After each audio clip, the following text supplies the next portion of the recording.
challenges and successes, hardship and joy, pain and blessings. The dichotomies of life, right? We eagerly embrace successes, joys, and blessings, yet we become frustrated when challenges, hardship, and pain intersect our lives. But what if the tough times of life are just cleverly disguised opportunities to grow? Resilience, strength, wisdom, courage, and grit are grown when we embrace and choose to learn from those challenging times of life. I invite you to tune your ear to the lessons and insights my guests gained when they fought to overcome the tough times that intersected their lives. Consider how their strategies, mindsets, and habits equipped and empowered them to grow, even thrive, despite the challenges they faced. Welcome to the Challenges Won't Stop Me podcast. I'm your host, Melanie Brown. I'm honored you've chosen to listen to this episode. I believe you will be encouraged and inspired to seek to grow through your challenges. Let's keep moving forward.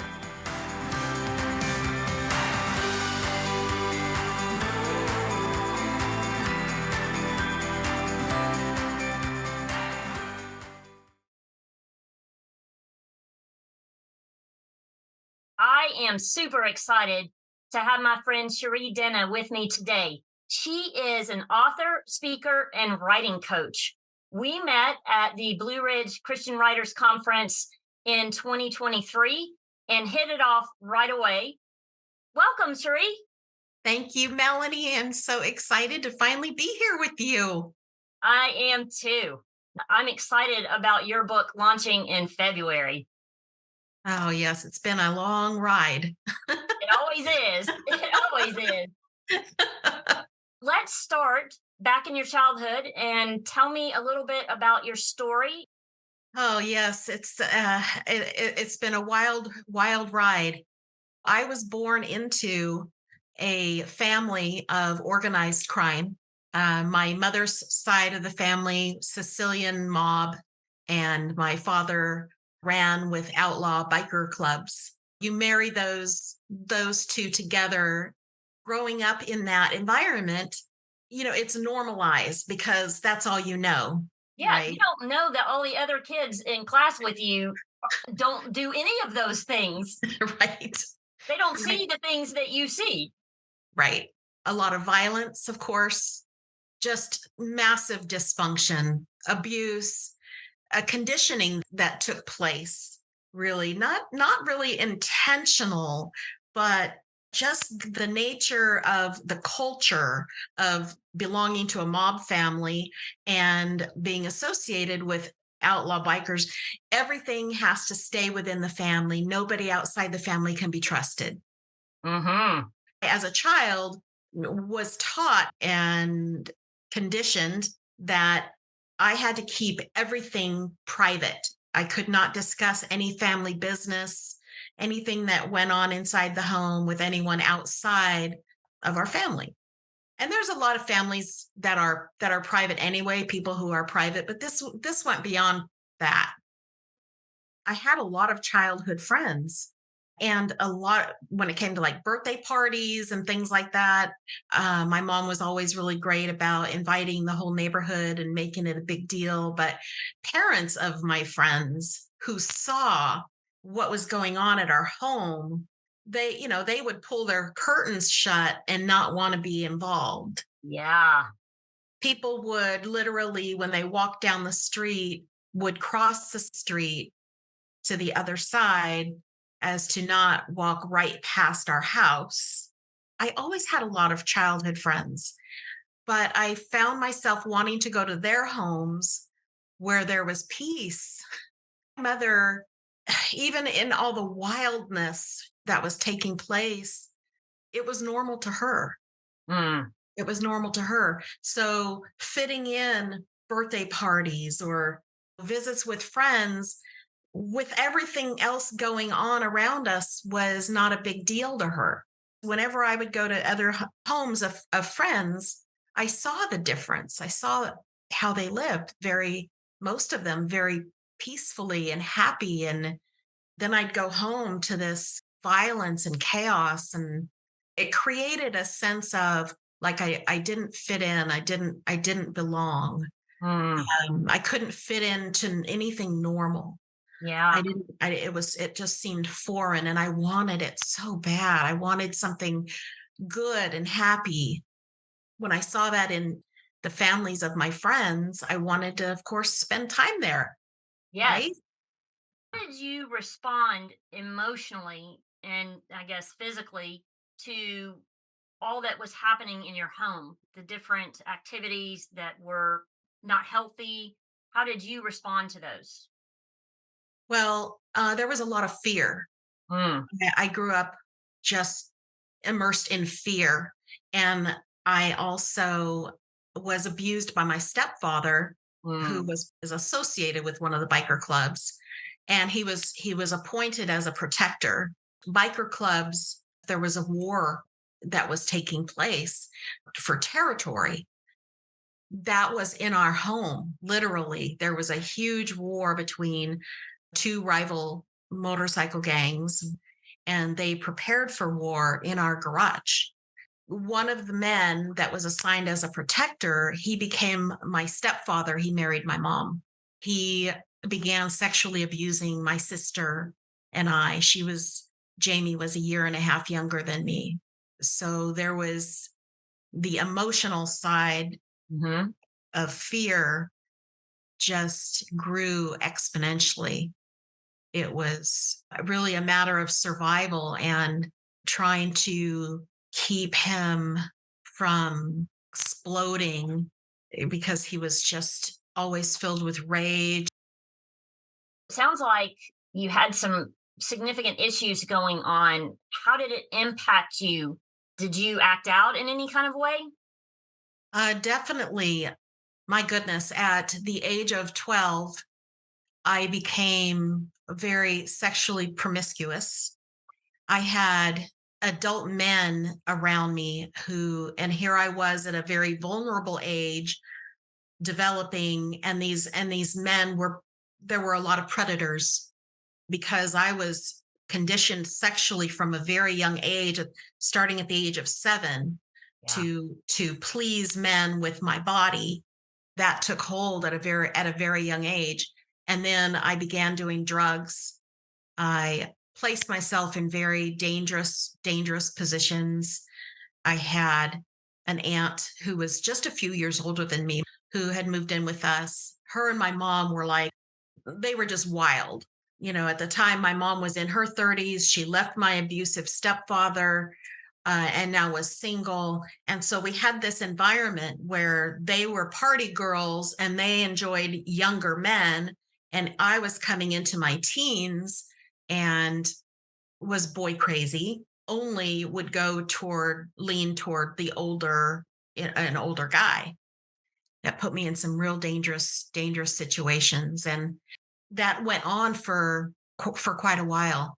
And in order to overcome all of the pain and the destruction that was going on in my life, I lost myself in my schoolwork, Which is not a really. bad thing. Just doesn't help heal the emotional and physical wounds that you have. Right. I was burying it and trying to find a way to prove to my mom and maybe myself and everyone else around me that I was good.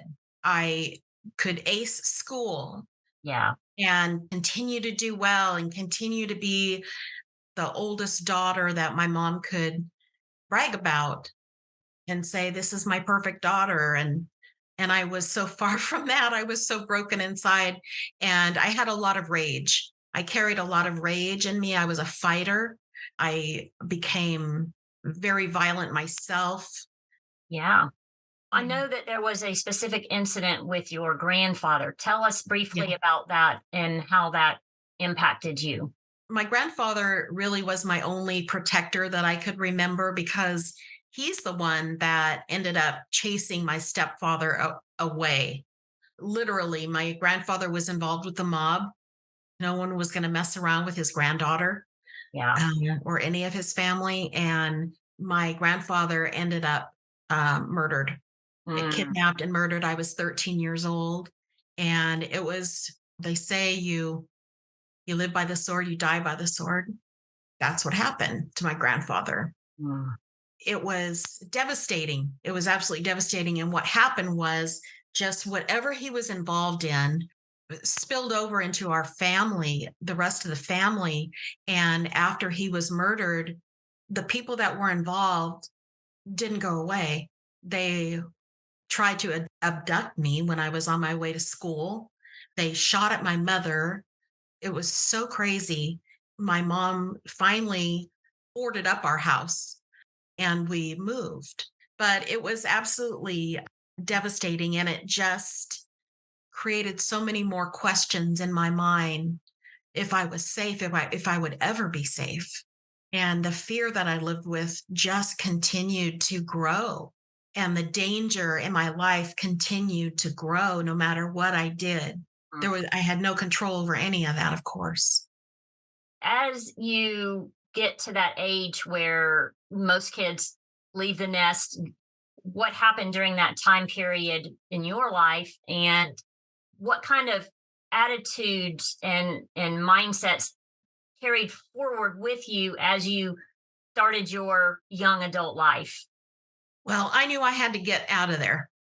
I had a resilience in me. I wasn't going to let anything destroy me. I had this fighter spirit in me. And I know I got that from my mom and my father. I had so many losses. A boyfriend was stabbed and murdered when I was 16.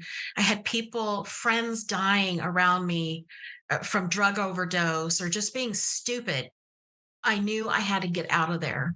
I didn't know how I was going to go about it, but I didn't have a relationship with God.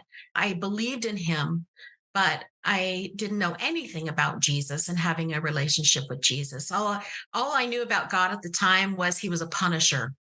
That was what I knew about God, the wrath of God. But I still prayed to him. I just had to run. And I met my first husband at a concert. That was my opportunity to get out, leave home, and I ran. And how old were you at that time? I was 17. Wow, young.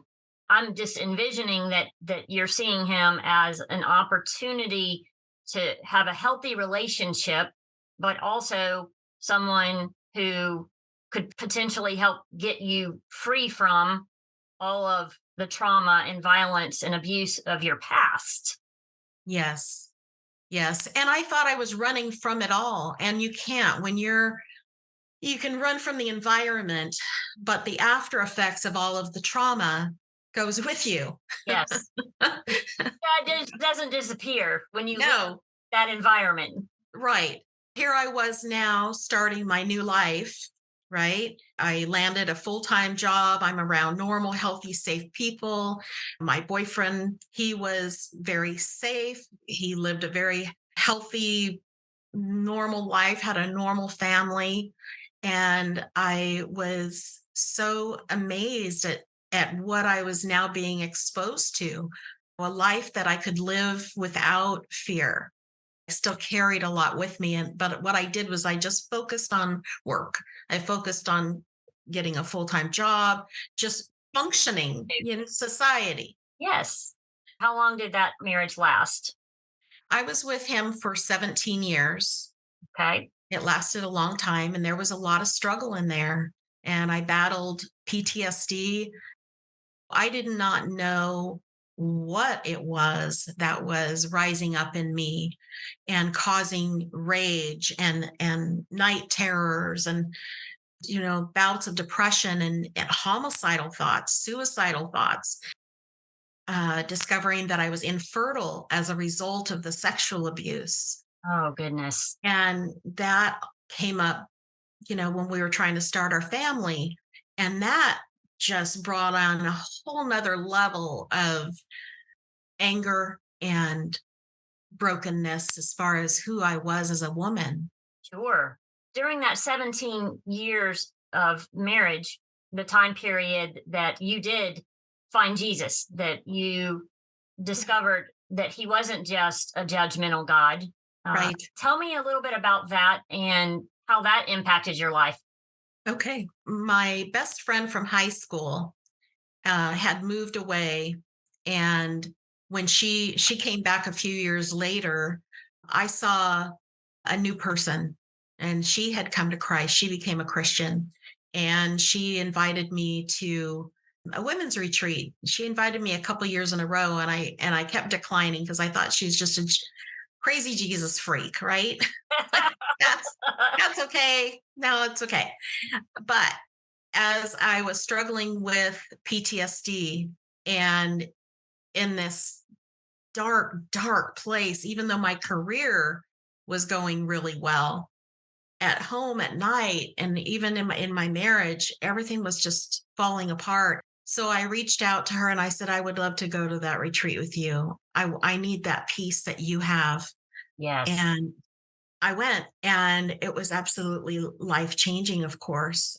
For the first time in my life, I felt divine peace and joy. And it was not like just being happy. It was a different, Yes. deeper level of joy. And God was real. Jesus was real. And I thought, why didn't I ever know about Jesus? Why did I know about him long ago? So that set me on a whole different path. I had a way now with through him, through Christ, to truly learn who I was born to be Right. and who I truly belonged to. And I had to share it with my sister. Really, for the first year that I had come to Christ, this urgency rose up in me to share Jesus with my sister, Jamie. And so I invited her to church. She didn't want to go. I mean, the enemy was in there. My sister was, addicted to drugs. She was an alcoholic. She suffered with bulimia, in very violent relationships. It was horrible watching her. She was suicidal, but she finally did come to church with me. And I felt God pursuing her. He started, just by working behind the scenes and creating these things that could only possibly be from him, right? And then finally at the retreat, when she attended with me the very next year, God showed up in a huge way, and not just for her, but for the two of us as sisters. As an older sister, I was to protect her, my younger sister. Yes. And there was one night I couldn't protect her, and our stepfather hurt her severely.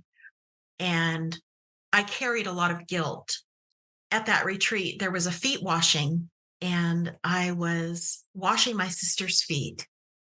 Jesus met me in this. It was a very precious moment. And I was just asking forgiveness for treating her badly when we were growing up, because there was favoritism. I was the good child. My sister was not the good child, right? And I as a child, you kind of feed on that, like, I'm the better one. I always get good grades. I always do well. I found myself asking God for forgiveness and asking my sister for forgiveness, and also forgiveness for not being able to help her that night. And what I felt and what I heard in the spirit was so precious. The Lord said to me, you may not have been able to help her then, but look at what you're doing for her now.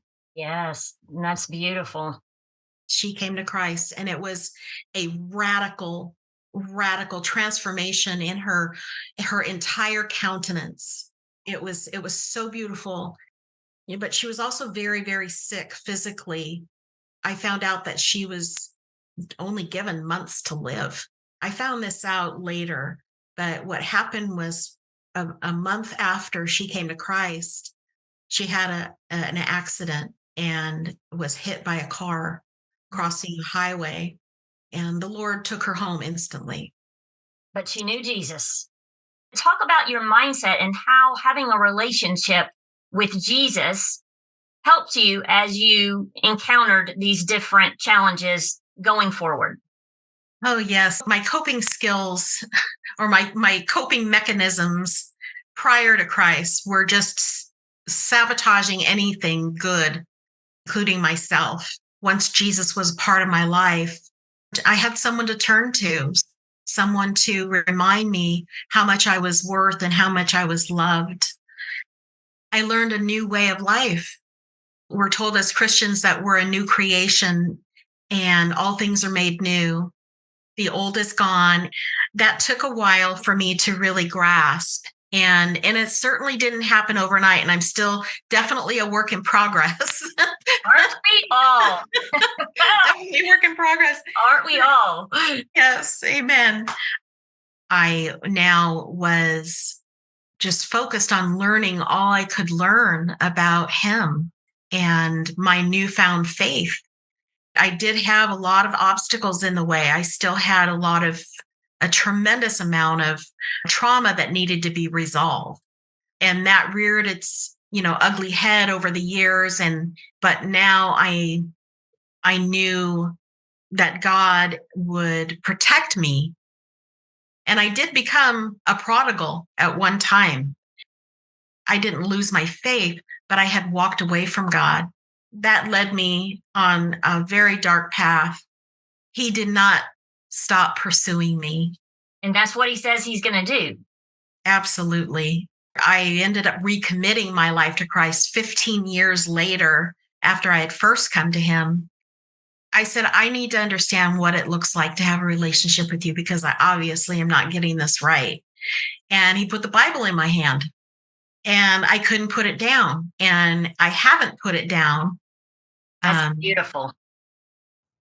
He began restoring everything that I had lost. I literally lost everything. And he, except for my daughter, and he began rebuilding and healing me through a lot of different resources, counseling, 12-step, just a lot of recovery time. And then led me into ministry to help others who had suffered the same traumas and life experiences. I began serving in women's ministry and planted a little biker church years ago, and God blessed that. Then he called me to write, and he called me to tell about everything that I've witnessed and that everything he's done. So and it's just been so beautiful to live in that, in the redemption side of the story. I want to make sure we mention before we close out that your book about your story and about how God was such a part of your story will be coming out through Bold Vision Books in early February. It is titled Beloved Outcast, The Quest for True Belonging. Well, Cherie, it's been wonderful to have you on the show today. Yes. Well, it's always a pleasure to glorify God. Absolutely. Well, thanks, friend. Thank you, Melanie. I love you dearly. Love you too.